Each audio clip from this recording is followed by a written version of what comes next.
Canadian, you mentioned Canadians, and there's a broadcasting company up there.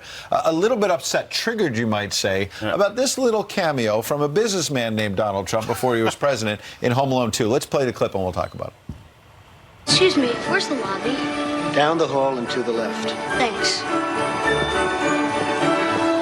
They cut that out of their showing of Home Alone 2 in Canada. They claim it's because they needed to leave room for commercials. That's the one part. That's right. 6 or 7 seconds they cut. Right, but that was a great 6-second commercial they had for whatever it was. But how bad is your Trump derangement syndrome for you to cut that out of a happy movie? Well, I think they're actually terrified that people will remember that before he was the new Hitler, he was actually a beloved mainstream cultural figure. He's in every... If you're going to start cutting him out, he's on the Regis Philbin Christmas album in the middle of Rudolph the Red-Nosed Reindeer. Regis, it's a terrific album, by the way. If you still want to play Christmas music on Boxing Day, Regis is the way to go. And then one foggy Christmas Eve, the Trumpster came to say, Blitzen, you're fired, Rudolph, you're hired. That's who Donald Trump was before he was the new Hitler. And I think they're terrified of these little things that will remind people of just how deranged his opponents. It's also censorship. But let's move forward. So 2020 is coming,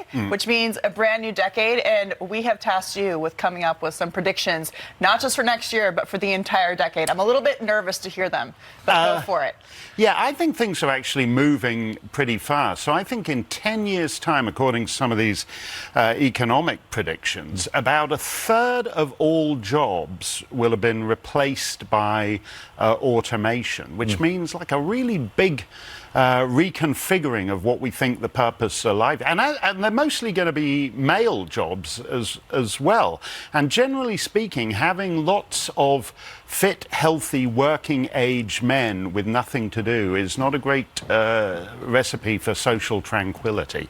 So I'm predicting a global apocalypse by about... Oh, that's great. Bringing us nothing but optimism here. No. I mean, the good news, 1929, you had the Wall Street crash. I think by 2029, it might be just something more like a huge global conflict. Do you have any good news for us?